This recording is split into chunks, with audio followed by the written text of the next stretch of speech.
Hi friends, lord Shiva త్రిలోకాలకు అధిపతి ఆదిదేవుడు అంటారు. ఎందుకంటే శివుడిని యూనివర్స్లో ఉన్న ఏ శక్తి కూడా ఎదిరించలేదు. శివుడి యొక్క జన్మ ఎలా జరిగింది అని మీరు ఎప్పుడైనా ఆలోచించారా? అలాగే శివుడి తల్లి ఎవరు, తన తండ్రి పేరు ఏంటి, శివుడు ఎవరి దగ్గర శిక్షణ నేర్చుకున్నారు, అలాగే శివుడు గురువుగా ఎవరెవరికి శిక్షణ ఇచ్చారు, ఇలాంటి ఎన్నో ప్రశ్నలకి ఇప్పుడు ఈ వీడియోలో మనం మాట్లాడుకుందాం. అలాగే ఈ వీడియోని ఎక్కడా స్కిప్ చేయకుండా చూడండి. మరి ఇంకెందుకు ఆలస్యం, లెట్స్ స్టార్ట్ టుడేస్ ఎపిసోడ్. ముందుగా శివపురాణంలో శివుని జన్మకు సంబంధించిన ఒక కథ గురించి తెలుసుకుందాం. శివపురాణం ప్రకారం భగవంతుడైన శివుడిని స్వయంభూ అంటారు. అంటే అర్థం శివుడి యొక్క జన్మ అనేది స్వయంగా జరిగింది. శివుడికి తల్లిదండ్రులు లేరని మనం అర్థం చేసుకోవాలి. అందుకే శివుడు పంచభూతాల్ని కంట్రోల్ చేయగలడు. దీనివల్ల శివుడికి మృత్యువు అనే భయం కూడా లేదు. శివుడికి చావు అనేది లేదు. ఇప్పుడు విష్ణు పురాణంలో చెప్పబడిన భగవంతుడు శివుడి యొక్క జన్మకు సంబంధించిన ఇంకో కథను తెలుసుకుందాం.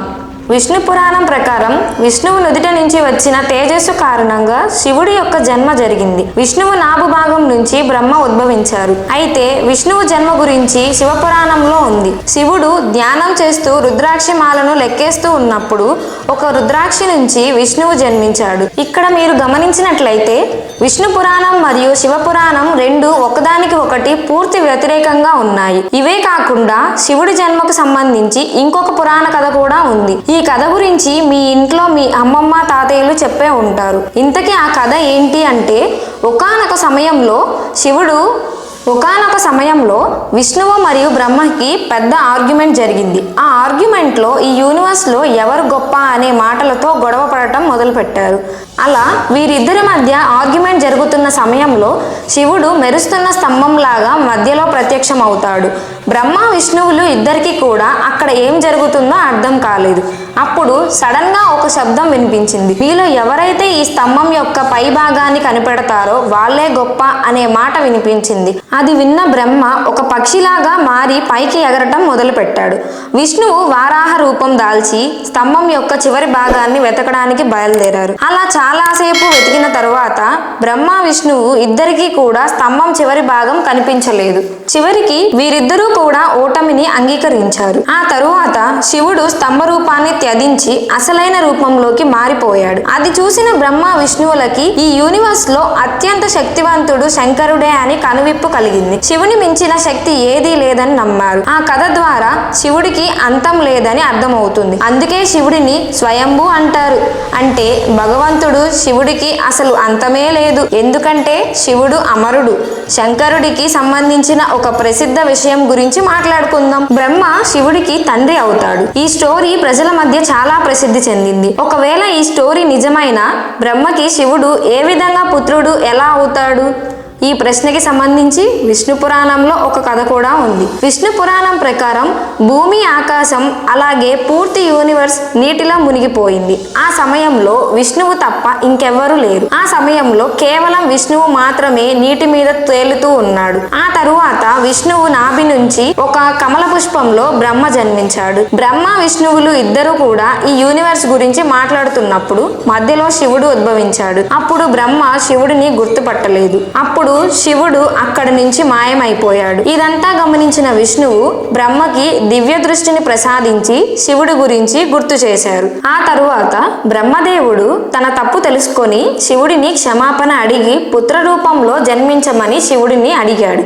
అప్పుడు శివుడు బ్రహ్మదేవుని ప్రార్థనను అంగీకరించి ఆశీర్వాదం ఇచ్చాడు. ఆ తరువాత బ్రహ్మ ఈ సృష్టిని సృష్టించే సమయంలో తనకి ఒక పిల్లవాడు అవసరం పడింది. అప్పుడు శివుడి యొక్క ఆశీర్వాదము బ్రహ్మదేవునికి గుర్తొచ్చింది. వెంటనే శివుడి కోసం బ్రహ్మ తపస్సు చేయడం మొదలు పెట్టాడు. అలా కొంతకాలం తర్వాత శివుడు ఒక బాలుడి రూపంలో బ్రహ్మ ముందు ప్రత్యక్షమయ్యాడు.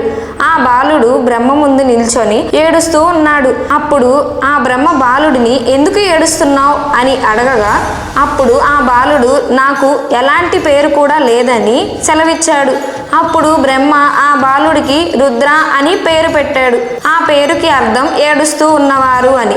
ఆ పేరు పెట్టినా కూడా ఆ బాలుడు ఏడుపు ఆపలేదు. దాంతో బ్రహ్మ ఇంకో పేరు పెట్టారు. రెండో పేరు కూడా ఆ బాలుడికి నచ్చలేదు. అలాగే ఇంకా ఏడుస్తూ ఉన్నాడు.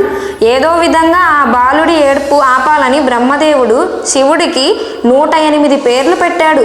రుద్ర, సర్వ, బౌ, ఉగ్ర, భీం, ఈశా మరియు మహాదేవ్ లాంటి పేర్లు పెట్టాడు. శివపురాణం ప్రకారం ఈ పేర్లన్నీ కూడా భూమి మీద రాయడం జరిగింది. దీని తరువాత శ్రీమద్దేవి మహాపురాణం గురించి మాట్లాడుకోవాలి. ఈ పురాణంలో మహాదేవ్ యొక్క తల్లిదండ్రి గురించి చెప్పారు. శ్రీమద్దేవి మహాపురాణం ప్రకారం ఒకసారి నారదుడు తన తండ్రి బ్రహ్మని సృష్టి నిర్మాణం చేసిన వారు ఎవరు అని అడిగాడు.